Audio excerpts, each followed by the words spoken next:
Corporate accounting में आज का हमारा जो टॉपिक है, हम नया टॉपिक जो शुरू कर रहे हैं उसका नाम है underwriting of shares and debentures. इसका इंट्रोडक्शन हम देख रहे हैं। अंशों व ऋण पत्रों का अभिगोपन। एक कंपनी के लिए सुचारू रूप से व्यवसाय के संचालन हेतु अंशों एवं ऋण पत्रों का निर्गमन करना बहुत ही महत्वपूर्ण कार्य होता है। कंपनी ऐसे निर्गमन से जो राशि प्राप्त होती है उस राशि से विभिन्न प्रकार की संपत्तियों के लिए धनराशि एकत्रित करती है। अंशों एवं ऋण पत्रों के लिए पूर्ण अभिदान प्राप्त करना बहुत ही आवश्यक होता है, क्योंकि एक सार्वजनिक कंपनी को व्यापार प्रारंभ करने का अधिकार उस समय तक प्राप्त नहीं होता जब तक कि कंपनी द्वारा निर्गमित अंशों के कम से कम 90% अंशों के लिए जनता से आवेदन प्राप्त ना हो जाए। यानी ये कंपनी के नियम के अंदर है, कंपनी लॉ बोर्ड के नियम है कि कोई भी सार्वजनिक कंपनी को व्यापार प्रारंभ करने का सर्टिफिकेट वो तब तक इशू नहीं करती जब तक कि ऐसी कंपनी को जनता से जो शेयर्स उसने इशू किए हैं उसके कम से कम 90% के लिए उसको एप्लीकेशन प्राप्त ना हो गई हो। ऐसी न्यूनतम राशि को हम न्यूनतम अभिदान यानी मिनिमम सब्सक्रिप्शन कहते हैं। यदि ये न्यूनतम 90% शेयर्स के लिए एप्लीकेशन मिलती है तब तो वो आपके शेयर्स इशू के अलॉटमेंट का प्रोसेस आगे बढ़ता है, नहीं तो वो अलॉटमेंट शेयर्स को नहीं कर सकती है। ख्याति प्राप्त समूह की कंपनी की दशा में भी यह जोखिम रहती है कि जनता से न्यूनतम अभिदान के बराबर राशि प्राप्त होगी या नहीं होगी। नई कंपनियों की दशा में तो ये जोखिम और भी अधिक हो जाती है। ऐसी दशा में इस बात की आवश्यकता उत्पन्न होती है कि कोई व्यक्ति या समूह इस बात की जिम्मेदारी वहन करे कि जनता द्वारा न्यूनतम अभिदान के बराबर अंशों के आवेदन न करने पर ऐसा व्यक्ति अथवा व्यक्तियों का समूह शेष अंशों के लिए आवेदन करेगा। ऐसे व्यक्ति अथवा व्यक्तियों के समूह को हम अभिगोपक अंडरराइटर कहते हैं और ऐसे एग्रीमेंट को, ऐसे अनुबंध को हम अंडरराइटिंग अभिगोपन कहते हैं। मैं थोड़ा सा फिर ब्रीफ कर देती हूँ कि जब भी कोई कंपनी शेयर्स या चूँकि उसको लॉन्ग टर्म के लिए पैसा इन्वेस्ट करने के लिए अपनी संपत्तियों में उसे लॉन्ग टर्म सोर्स से जो पैसा इकट्ठा करती है उसका मेन सोर्स हमारा होता है शेयर्स एंड डिबेंचर्स इशू करना। शेयर्स एंड डिबेंचर्स इशू करने के लिए नियम है कि यदि कोई भी शेयर्स इशू का प्रोसेस तभी हो पाएगा जब तक कि उसके इशू किए गए शेयर्स का कम से कम 90% अंशों के लिए जनता से आवेदन प्राप्त ना हो जाए। इस राशि को हम मिनिमम सब्सक्रिप्शन कहते हैं। तो चूंकि रिस्क बना ही रहता है कि हमें 90% एप्लीकेशन मिलेगी कि नहीं मिलेगी। यदि 90% एप्लीकेशन नहीं मिलती है तो मैं सारा प्रोसेस हम आगे नहीं कर सकते, तो अननेसरी हमारा टाइम और पैसा भी खर्च होता है और हमारा उद्देश्य भी पूरा नहीं हो पाता। तो ऐसे रिस्क को कवर करने के लिए कंपनी चाहती है कि कोई व्यक्ति या व्यक्तियों का समूह उसको गारंटी दे दे इस तरह की, या इस तरह की जिम्मेदारी अपने ऊपर ले ले कि यदि जनता नहीं खरीदेगी तो बचे हुए शेयर्स को वो खरीद लेगा। तो ऐसा व्यक्ति या व्यक्तियों का समूह जो कंपनी को ये गारंटी देता है, ये विश्वास दिलाता है कि वो उसके अंशों को मार्केट में बिकवा देगा और यदि नहीं बिकेंगे तो बचे हुए शेयर्स वो खुद खरीद लेगा ताकि इशू का प्रोसेस बीच में ना रुके। तो ऐसे व्यक्तियों को जो ऐसा हम आश्वासन देता है उसे हम अभिगोपक यानी अंडरराइटर कहते हैं, और ऐसा जो एग्रीमेंट दोनों के बीच में हुआ है इसे हम अभिगोपन यानी अंडरराइटिंग कहते हैं। कंपनी अधिनियम 2013 में कंपनी रजिस्ट्रार द्वारा व्यापार प्रारंभ करने का प्रमाण पत्र निर्गमित करने का कोई प्रावधान नहीं है। अंशों का अभिगोपन इसलिए भी महत्वपूर्ण है कि यदि एक नई कंपनी को न्यूनतम अभिदान राशि के बराबर राशि प्राप्त न हो तो ऐसी दशा में कंपनी के प्रवर्तक यानी प्रमोटर्स द्वारा किए गए सारे प्रयास भी व्यर्थ हो जाएंगे और अन्य जो पैसा हमारा खर्च हुआ है वो भी हमारा व्यर्थ चला जाएगा। यदि एक कंपनी अपने व्यवसाय के विस्तार के लिए अंशों अथवा ऋण पत्रों का निर्गमन करती है तो उस दशा में यह जोखिम रहती है कि जनता द्वारा पूर्ण रूप से अंश तथा ऋण पत्र के आवेदन प्रस्तुत किए जाएंगे अथवा नहीं। तो इसके लिए ये जो हमारी अभिगोपन की का जो प्रोसेस है, अनुबंध है, इसके लिए ये ज़्यादा फायदेमंद रहता है ऐसी कंपनियों के लिए। अभिगोपक वो व्यक्ति या व्यक्तियों का समूह है जो कंपनी को अंशों के अभिदान की गारंटी देता है, वो उसे आश्वासन देता है। ये आश्वासन देने वाला व्यक्ति एक व्यक्ति हो सकता है, व्यक्तियों का समूह हो सकता है, फर्म हो सकती है, कंपनी हो सकती है। तो ऐसा व्यक्ति, व्यक्तियों का समूह या फर्म या कंपनी जो उस कंपनी को जिसने अंश निर्गमित किए हैं ये गारंटी देता है कि उसके अंशों को मार्केट में बिकवा देगा, और यदि सारे अंश नहीं बिकते हैं तो शेष अंशों को स्वयं खरीद लेगा। वह व्यक्ति अभिगोपक अंडरराइटर कहलाता है। अभिगोपकों का नाम कंपनी द्वारा अंशों हेतु निगमित प्रविवरण जो प्रॉस्पेक्टस इशू करती है शेयर्स के लिए, उसमें अभिगोपकों का नाम भी देना होता है। प्रॉस्पेक्टस एक तरह की विवरणिका होती है जो अंशों अथवा निर्गमन के समय आवश्यक सूचनाएं उपलब्ध करवाती है, उपलब्ध हेतु वैधानिक रूप से निगमित की जाती है। तो ऐसी जो हमारा प्रॉस्पेक्टस होता है उसमें अभिगोपकों के नाम भी दिए जाने आवश्यक होते हैं। ऐसे प्रॉस्पेक्टस में संचालकों को अभिगोपकों की आर्थिक स्थिति के संबंध में भी अपनी राय प्रकट करनी होती है। उन्हें यह उल्लेख करना होता है कि जनता द्वारा अंशों को पूर्ण रूप से निगमित नहीं किया जाएगा, तो जो अभिगोपक हैं ये इसके दायित्व को पूरा करने के लिए सक्षम भी होंगे कि नहीं होंगे। यानी नाम के साथ साथ हमें सूचना भी देनी होती है कि उनकी फाइनेंशियल कंडीशन कैसी है, यानी अपने दायित्व को पूरा कर भी पाएंगे कि नहीं कर पाएंगे। अभिगोपन का हम मीनिंग देखें तो जो मैं समझाया था अभी कि अंशों ऋण पत्रों के अभिगोपन का आशय एक कंपनी एवं अन्य किसी व्यक्ति अथवा व्यक्तियों के समूह के मध्य किए गए एक ऐसा अनुबंध है जिसके द्वारा एक व्यक्ति या व्यक्तियों का समूह एक निश्चित कमीशन के बदले कंपनी को यह गारंटी देता है कि जनता द्वारा अंशों अथवा ऋण पत्रों के लिए पूर्ण अभिदान प्राप्त न होने की दशा में ऐसा व्यक्ति अथवा व्यक्तियों का समूह शेष अंश व ऋण पत्रों को क्रय कर लेगा। यानी यहाँ पर अंडरराइटर और कंपनी के बीच में एक एग्रीमेंट होता है जिसमें वो अंडरराइटर उसको गारंटी देता है एक सर्टेन फिक्स कमीशन के बदले में। पहले कमीशन फिक्स होता है, उस कमीशन के बदले में ये गारंटी देता है कि उसके सारे शेयर्स जनता द्वारा सब्सक्राइब कर लिए जाएंगे। यदि सब्सक्राइब नहीं होते हैं तो शेष जो भी हमारे रिमेनिंग जो भी शेयर्स डिबेंचर्स बचेंगे उनको ये अंडरराइटर या अभिगोपक क्रय कर लेगा। इस प्रकार के अभिगोपन अंश निगमन हेतु अभिदान के लिए एक तरह से बीमा हो जाता है। अभिगोपन कंपनी की समस्त पूंजी अथवा तो किसी भाग के लिए हो सकता है। अब हम अभिगोपन के प्रकार देखेंगे, जो क्लासिफिकेशन क्या क्या हो सकते हैं। तो अलग अलग कैटेगरी के अकॉर्डिंग इसका अलग अलग प्रकार बताए हुए हैं। तो उसमें पहली जो कैटेगरी जो बेसिस हमने लिया है वो है अभिगोपन के पक्षकारों के आधार पर, on the basis of parties. Parties हम देखें तो अभिगोपक हमारे दो तरह से हो सकता है। एक हमारा हो सकता है प्राइम अंडरराइटिंग एग्रीमेंट और एक हो सकता है हमारा सब अंडरराइटिंग एग्रीमेंट, मुख्य अभिगोपन अनुबंध एवं उप अभिगोपन अनुबंध।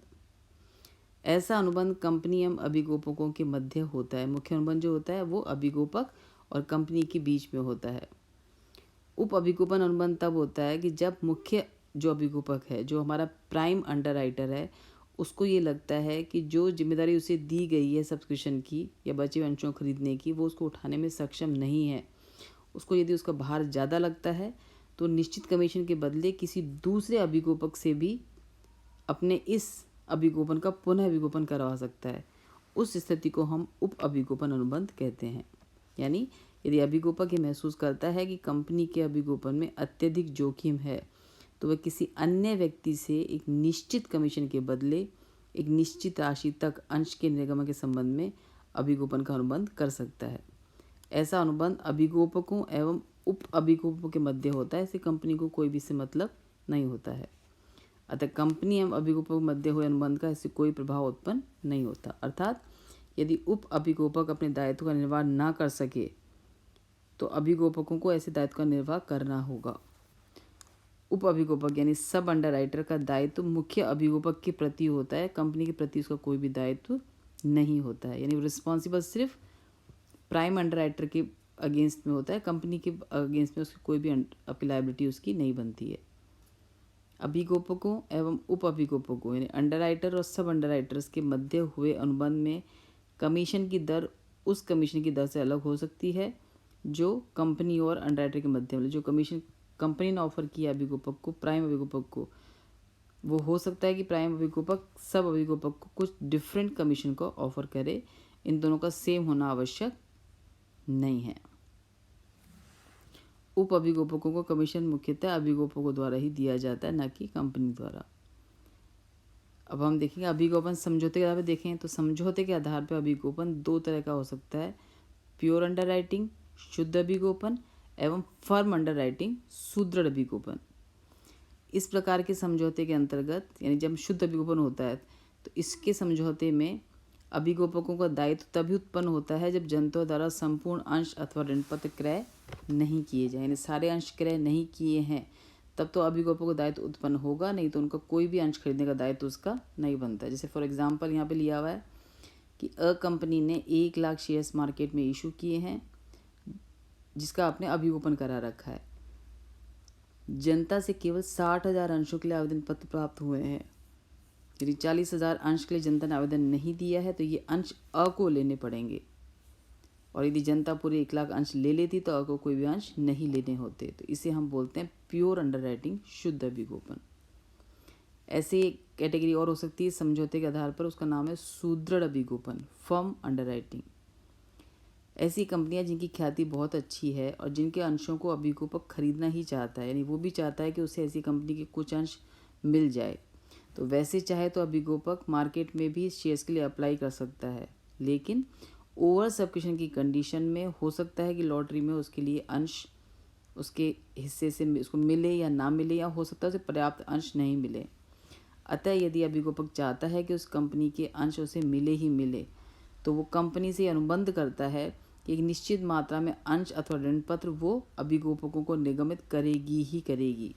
इसे हम बोलते हैं फर्म अभिगोपन, फर्म अंडरराइटिंग। फर्म अभिगोपन में अभिगोपित अंशों की मात्रा का उल्लेख पहले से ही अभिगोपन अनुबंध में किया जाता है, यानी फर्म अंडरराइटिंग में पहले से उल्लेख किया जाएगा कि कितने निश्चित अंशों के लिए हमने फर्म अंडरराइटिंग की गई है। नेक्स्ट जो कैटेगरी है वो है हमारा पूर्ण एंड आंशिक अभिगोपन। आंशिक पूर्ण अभिगोपन का मतलब है जब अभिगोपक कंपनी के सारे अंशों के लिए गारंटी लेता है या अभिगोपन करता है, उसे हम फुल अंडरराइटिंग यानी पूर्ण अभिगोपन कहते हैं। सेकंड है अपना पार्शियल अंडरराइटिंग, आंशिक अभिगोपन।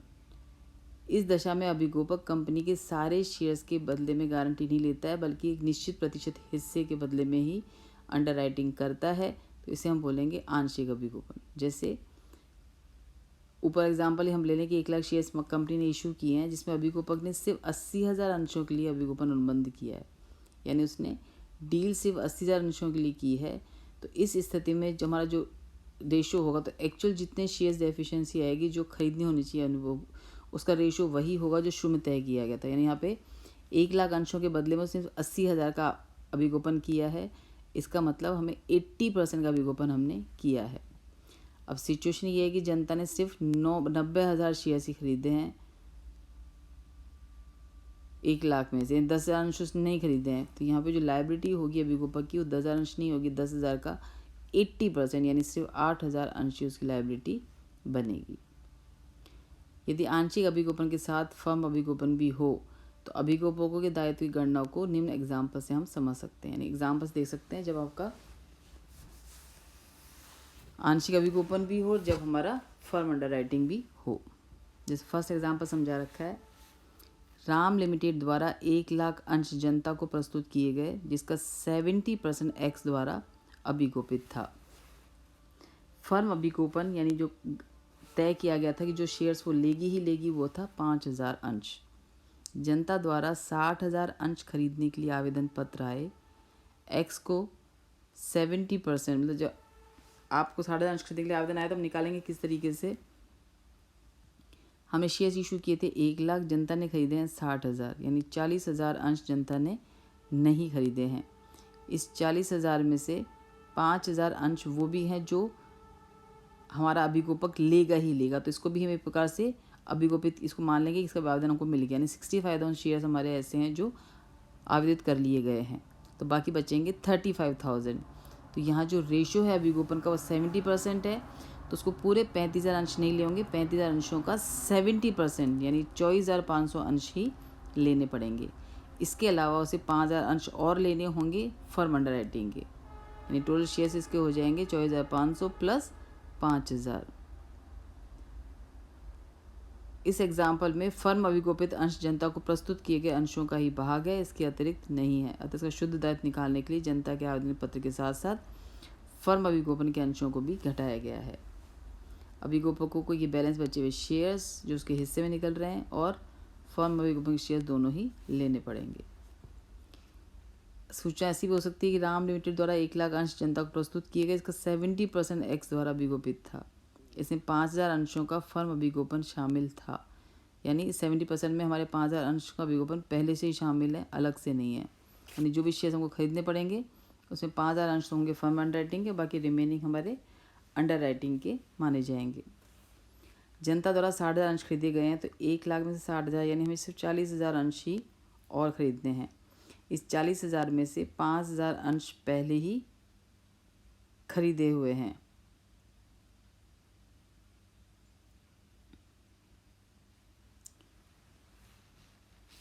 इसको भी हम घटा देंगे तो टोटल 35,000 अंश इसको खरीदने हैं। 35,000 का इसका जो अंडर राइटिंग है वो सिर्फ 70% है, तो 35,000 का 70 से आ जाएगा 23,000, 23,000।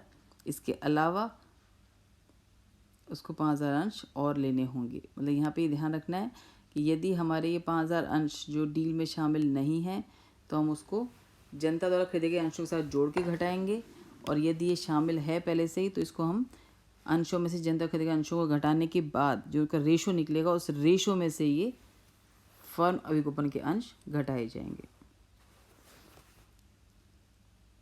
इन सब स्थितियों में हमें ध्यान रखना है कि कमीशन जो निकलेगा वो उन्हीं अंशों पे निकलेगा जिसकी गारंटी उसने हमको दी है। यानी 1,00,000 अंशों का 70% गारंटी है, तो यहाँ पे 70,000 अंशों पर ही कमीशन मिलेगा, चाहे सिचुएशन हमारी ए हो चाहे सिचुएशन हमारी बी हो। नेक्स्ट जो कैटेगरी है वो है एक अथवा अधिक अभिगोपक के द्वारा। मतलब चाहे यदि किसी कंपनी ने अपना अंशों का अभिगोपन सिर्फ एक ही व्यक्ति या फर्म द्वारा किया है तो वो कहलाएगा एक अभिगोपक, और वो चाहे तो एक से अधिक व्यक्तियों के साथ भी एक साथ डील कर सकती है। तो यदि कंपनी ने एक से अधिक व्यक्तियों को, ताकि जोखिम बढ़ जाए आपकी, किसी एक व्यक्ति पर ही पूरा रिस्क बियरिंग करना ना पड़े, उसको बचाने के लिए एक से अधिक व्यक्तियों के साथ डील करती है, तो उसे हम बोलेंगे एक या अधिक अभिगोपकों के आधार पर अभिगोपन। पर इसके लिए प्रत्येक अभिगोपक आवेदन पत्र पे, इसमें जैसे आप कैसे चेक करेंगे कि आपने जो दिया है वो किस अंशधारी का, यानी किस अभिगोपक के बिहाव पर शेयर्स जनता ने खरीदे हैं। तो यहाँ पे कुछ सर्टेन फॉर्म्स सारे अभिगोपक अपने इशू करा लेते हैं और खुद के नाम की सील उस पर लगा देते हैं। जब एप्लीकेशंस आती हैं तो ऐसे फॉर्म जिन पर किसी विशेष अभिगोपक की सील लगी हुई है उसको हम बोलेंगे मार्क्ड शेयर्स, यानी चिन्हित आवेदन पत्र, और बाकी जिन पर कोई सील नहीं है उन्हें हम बोलेंगे अचिन्हित यानी अनमार्क्ड एप्लीकेशंस। मार्क्ड एप्लीकेशन संबंधित व्यक्ति के दायित्व में से घटाई जाएगी और अनमार्क्ड एप्लीकेशन को हमारे अभिगोपन के रेशो में बांटकर घटाया जाएगा। अगला जो कैटेगरी है हमारी इसके विभाजन की वो है on the basis of commission. Commission के भुगतान के आधार पर कमीशन नकद के रूप में भी दिया जा सकता है और कमीशन नए शेयर्स या डिवेंचर्स इशू करके भी दिया जा सकता है। तो अभिगोपन कमीशन का जो पहला है वो कमीशन भुगतान का तरीका। ऐसा कमीशन अनुबंध की शर्तों के अनुसार नकद में अथवा पूर्ण या आंशिक अंशों के रूप में आवंटन किया जा सकता है। कई बार कुछ समय कमीशन का भुगतान आंशिक रूप से नकद के रूप में तथा आंतरिक रूप से शेयर्स और डिवेंचर्स के रूप में भी किया जा सकता है। यानी सारे शेयर्स डिवेंचर के रूप में रख सकते हैं और चाहें तो उसमें से हम पार्शली भी कर सकते हैं। कंपनी अभिगोपित राशि पर, इसमें आपको ध्यान रखना है कि कमीशन भुगतान करने का जो तरीका होगा उसमें पहला है कमीशन अनुबंध की शर्तों के अनुसार नकद में अथवा पूर्ण अथवा आंशिक प्रदत्त अंशों और ऋण पत्रों के आवंटन के रूप में किया जा सकता है। कई बार कुछ समय कमीशन का भुगतान आंशिक रूप से नकद और आंशिक रूप से शेयर से डिबेंचर्स को इशू के रूप में किया जाता है। कमीशन जो मिलेगा वो हमेशा उन्हीं अंशों में मिलेगा जितने अंशों को वास्तव में आपने अभिगोपन किया है, चाहे उसे जनता ने खरीदा हो चाहे ना खरीदा हो। जितने अंशों का अभिगोपन किया गया उस पर कमीशन निकालना है। जैसे यहीं पर यदि 10 लाख अंशों के लिए आदमी मिला है, आपको सिर्फ 6 लाख ही जनता ने खरीदे हैं और 4 लाख उसको खुद को खरीदने पड़े हैं, तो इस स्थिति में जो कमीशन मिलेगा वो 10 लाख पर मिलेगा, ना कि 6 लाख रुपए पर। जिन प्रतिभूतियों को जनता को अभिदान हेतु प्रस्तावित नहीं किया गया उन पर आपको कमीशन देने की आवश्यकता नहीं है। कंपनी की जो अधिकतम दर है वो कंपनी अधिनियम 2013 में निश्चित की गई थी, जिसके अनुसार डिबेंचर्स का जो मैक्सिमम इंटरेस्ट रेट है वो 5% है और शेयर्स की इंटरेस्ट रेट है वो 5% है और जो डिबेंचर्स की कमीशन रेट है वो हमारी 2.5% है। यदि अंतर नियमों में इससे कम दर दी हुई है तो फिर अंतर नियम के वर्णित दरों के आधार पर कमीशन, इससे कम दर दी हुई है तो अंतर वर्णित दर के अधिक दर पे कमीशन नहीं दिया जा सकता। मतलब पहले से आप फिक्स कर रखिए तो फिर जो फिक्स अमाउंट है उतना ही कमीशन हम देंगे, ज़्यादा कमीशन हम नहीं दे सकते हैं। नेक्स्ट है कि जो अंतर नियमों में प्रावधान होना चाहिए पहले से ही तय किया होना चाहिए प्रावधान के अंदर कि अभिगोपन किससे किया जाएगा, जो व्यक्ति स्तरीय साथ उसके कमीशन का भी उसमें उल्लेख होना चाहिए और कमीशन का भुगतान किस तरह से किया जाएगा इसका उल्लेख भी आपके प्रॉस्पेक्टस में होना चाहिए। एक कंपनी को अंशों तथा ऋणपत्रों के निर्गमन और अभिगोपन समय अपने प्रविवरण में प्रॉस्पेक्टस में अभिगोपकों को देय कमीशन की राशि एवं दर का उल्लेख करना होता है और कंपनी को कमीशन के भुगतान के अनुबंध की एक कॉपी रजिस्ट्रार को प्रविवरण के पंजे के साथ देनी होती है। यानी जब प्रॉस्पेक्टस का रजिस्ट्रेशन कराते हैं तब हमें एक कॉपी हमारे अंडर राइटर की देनी होती है जिसमें कमीशन कितना दिया जाएगा और कैसे कैसे दिया जाएगा उसका उल्लेख होता है। अभिगोपन कमीशन चूँकि पूंजीगत हानि है, हमारा कैपिटल लॉस है, अतः इसे पूंजीगत लाभों में से राइट ऑफ किया जाएगा। यह एक प्रकार का हमारा प्रीलिमिनरी एक्सपेंसेस है जिसे स्थगित आयगत व्यय के रूप में स्थिति विवरण बैलेंस शीट में नॉन करंट असेट शीर्षक में अदर नॉन करंट एसेट्स के नाम से दिखाया जाता है। कंपनी द्वारा तय की किस्तों से लाभ हानि के जो कंपनी जितनी तय किस्त करेगी इस लॉस को उसको हम उतने लाभ हानि खाते में से उसको अपन राइट ऑफ कर सकते हैं।